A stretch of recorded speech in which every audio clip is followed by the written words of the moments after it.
2 cup उडीद डाळ 3-4 तास पाण्यात भिजत ठेवा. अर्धा कप चिंच, 1 कप गूळ, 1 कप पाणी 2 तास पाण्यात भिजत ठेवा. डाळ चांगली भिजलेली आहे. मिक्सरला बारीक करून 1 चमचा मीठ, 1 चमचा जिरा पावडर टाकून मिश्रण 10 मिनिटं फेटून घ्या.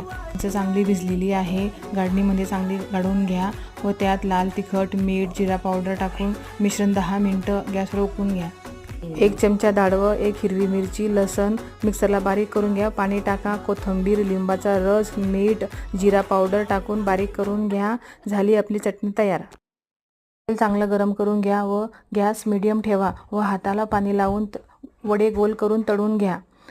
वड्यांचा कलर सोनेरी येईपर्यंत तळून घ्या. वडे तळून झाल्यानंतर पाण्यात टाकून अर्धा तास भिजत ठेवा. 2 कप दही, त्यात काळं मीठ, साधं मीठ, जिरा पावडर, पिठी साखर टाकून चांगलं मिक्स करून घ्या.